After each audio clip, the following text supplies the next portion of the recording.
This time on Poll Hub, the right of Americans to vote is fundamental to our democracy.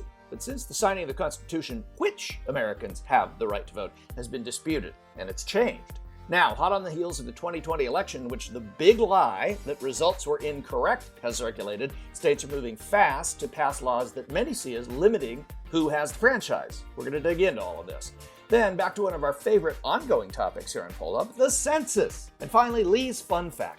If only we could get him to change his name to something like Fred, then we could have a really alliterative segment. But this time, we'll just settle for an illustrious one. Let's get to it. And hi, everybody. Welcome to Poll Hub. I'm Jay DeDapper, Director of Innovation here at the Marist Poll. And I'm Barbara Carvalho, Director of the Marist Poll. And I'm Lee Miringoff, Director of the Marist College Institute for Public Opinion. And by the end of the show, he will be Fred Miringoff, but that's another story. So as we record this morning, Governor Ron DeSantis in Florida signed a bill that many in Florida who are opposing it think is a limitation on voting rights. This follows numerous other states, governors signing bills passed by the legislature, and a bunch of other states have bills in the legislatures doing many of these same things. The connecting tissue here is that they're all Republican-led state houses and Republican governors signing these bills.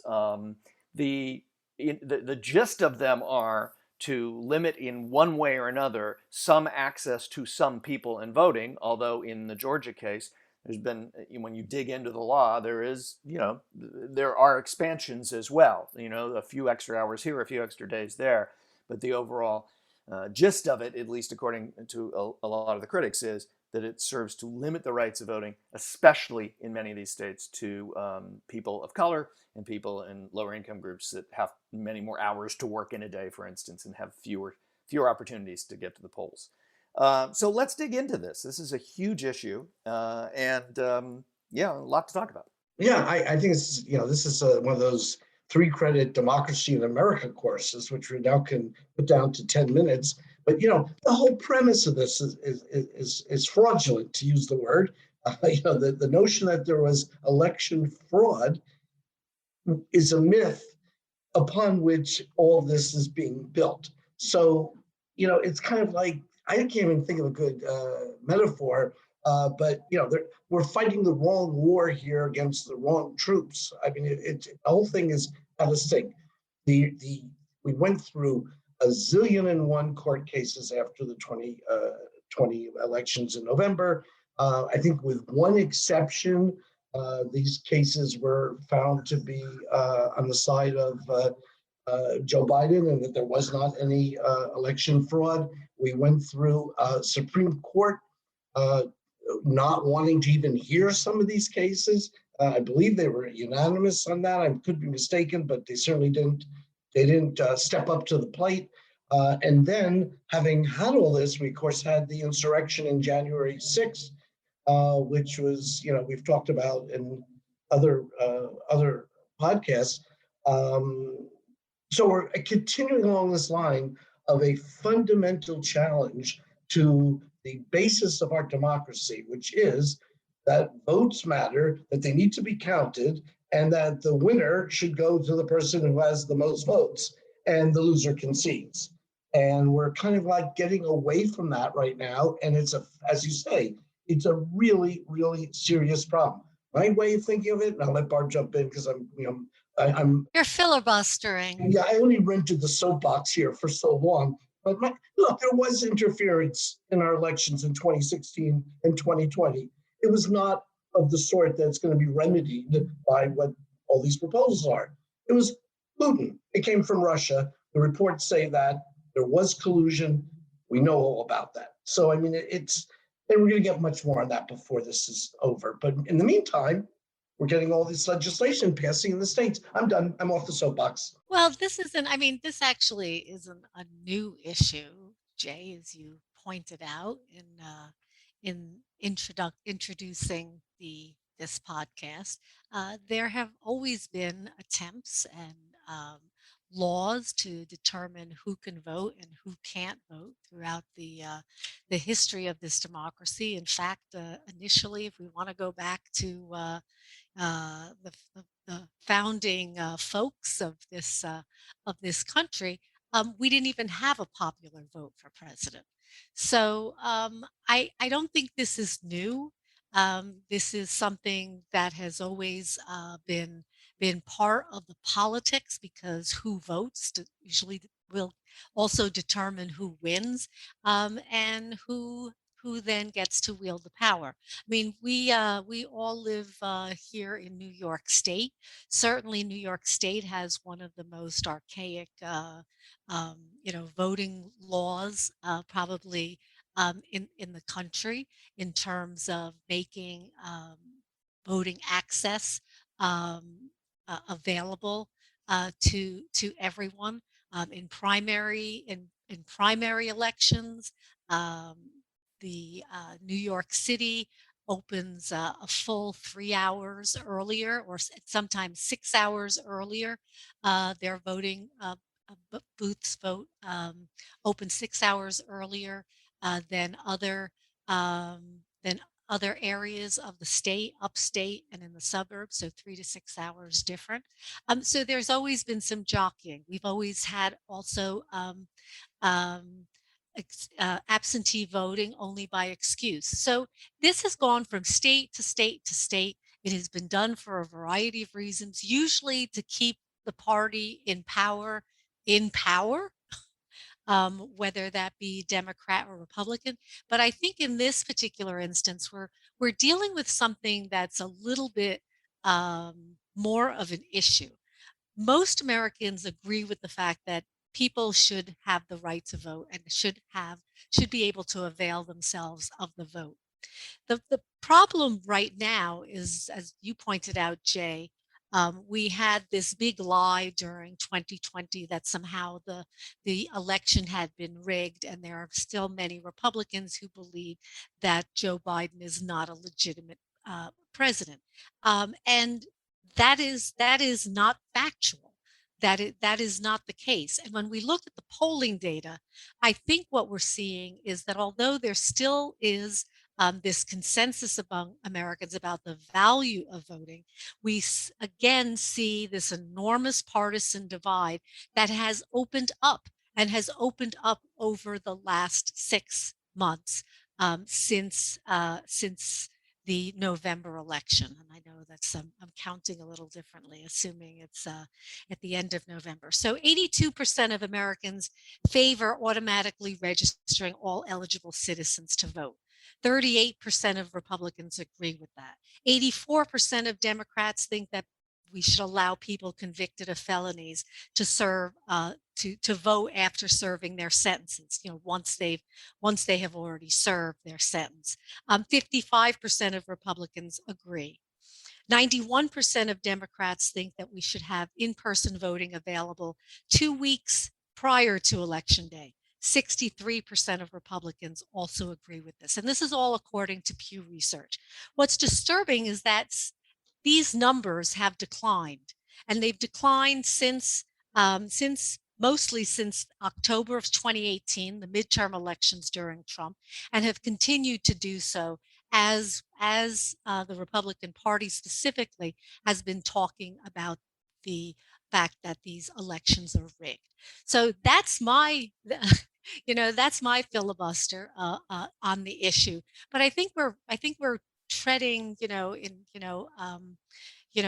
in some dangerous territory here, because it's undermining something that is of value, that there needs to be a consensus among everyone in the country. Jay, what's your take on how much different we are right now than it's been? Yeah, I mean, that's the main difference here is this huge partisan gap. And Pew did a great piece a couple of weeks ago in April, end of April. And a couple of things really jump out here. No excuse or early or absentee voting has often been a Republican thing because it benefits older voters. Older voters tend to vote, at least in some states like Florida, Republican. And so when this question was asked among Americans back in 2018, 57% of Republicans said absolutely. We should have every voter should be able to vote early or absentee without having to document a reason. 83% said that of Democrats said that. They polled again in 2020 and then 2021. There's been no change among Democrats. 83, 84%, absolutely.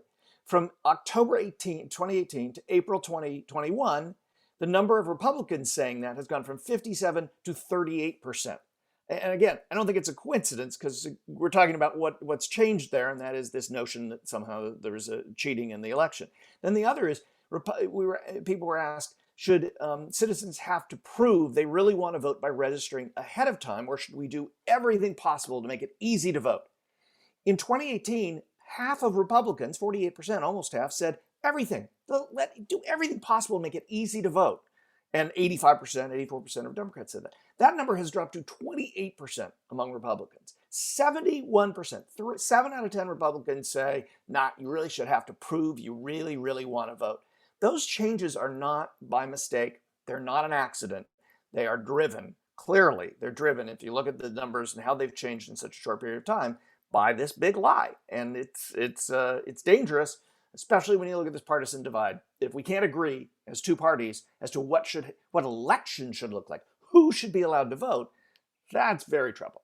And agree with the outcome. Well, but I would just but the thing is though too is it's somewhat counterintuitive, because the reason why the Republicans did so well in the legislature, in the Congress, this time around in 2020, was because voting was so much more accessible because of the pandemic. And so they made tremendous gains in the House. They held on to Senate seats that no one really thought that they were going to hold on to. So who ends up voting when voting is very accessible and available isn't always clear when we look Democrat. Yeah, except if minorities and people of color are being targeted, that makes a difference in terms of access to voting. I would make two quick closing points on this. Although, as Jay indicated, the bottom has come out among Republican voters, they are still very different from Republican elected officials who are almost unanimous state by state and in Washington on these measures. Voters are still more Democratic, Republicans, and values than their elected officials, and share a lot of views on issues that Democrats do. And so, there's more commonality of thought in the country. The last thing I would say is Joe Biden is supposed to, govern in a bipartisan way and bring about unity. Kind of hard if the other side doesn't think he was a legitimately elected president. It makes it a little bit of a steep incline. So back to the soapbox for me, and I'm going to put it on, return it to you all. Well, I know counting is very important to you, and accurate counts in particular. So interestingly, our next topic has to do with counting as well. And that's the 2020 census that was just released last week. And the purpose of the census numbers when they are first released is to allocate members of the House of Representatives. And interestingly, Republicans really made it much more difficult to do the count during 2020. Granted, it was a pandemic year, and as we've talked about many times, it certainly, there were some very special challenges to try to have the count during the pandemic, and certainly something that hadn't been anticipated when those who were planning to do this were putting all of those different procedures and processes in place. But there was also an attempt to undermine the count, to make it more difficult, to create suspicion that it might be linked, particularly for people of color or recent immigrants. And so there was certainly a lot that went around this time last year to try to influence the count. Did anybody benefit, win or lose, because of all of those things? Well, much less than the expectation. So yeah, some of the states in the South and the West picked up congressional seats and electoral votes, which is a continuation of a trend. Some of the Northeast and Northern states and California actually for the first time lost.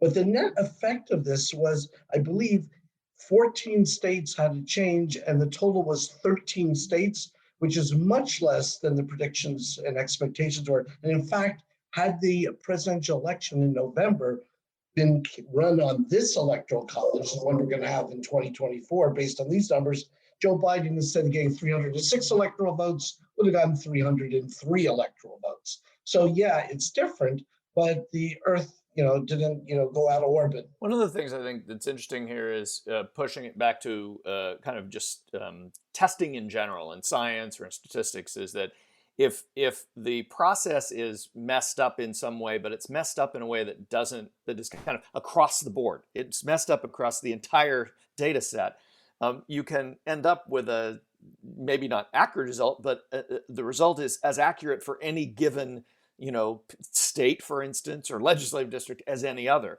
And I wonder if that's a little bit what happened here. If indeed there were challenges, were the challenges all over the country? And because they were all over the country, do you have a situation in which, Texas should probably have more seats, New York probably should have lost more seats, so that it all kind of comes out in the wash where everyone ends up being hurt or benefited in roughly the same way because of the problems that were inherent in the census? I'm just wondering, from a statistical perspective, from what we do in polling, if there's something there, or if I'm just making that up.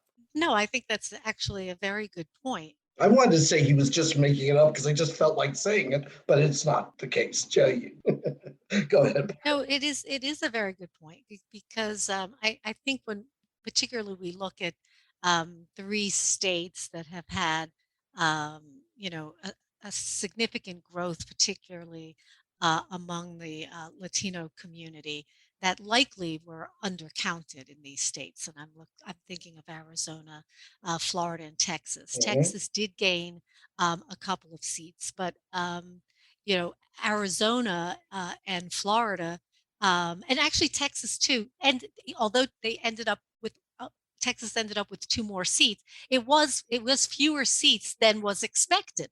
So in a sense, they actually undermined their own kind of political clout in Washington, with what is suspected to have been an undercount. And what's odd about that is that the legislative districts are decided by the states. So it would have actually been in their interest to try to count as many people as possible in their states to get the change in population to increase, to get the representation, and then just at the state level, draw the districts but it was in which there are. During the pandemic, it was a hard time. This was a tough count to pull off. You needed to put resources in to get the hard to reach folks. And in fact, in the states you mentioned, with the Republican governors, they just didn't put the resources in. And as a result, the census that the Hispanic vote was undercounted. And so be careful what you wish for in this stuff, because they may have cost themselves some seats in the process. Bottom line, the country isn't going to look as more diverse as people thought it might. And the Electoral College is not going to be as dramatically different coming forward either. So just overall, the population topped 331 million people, but it actually also marked the country's second slowest population growth in U.S. history. But of course, the question is that the case, or was there just something different about this count?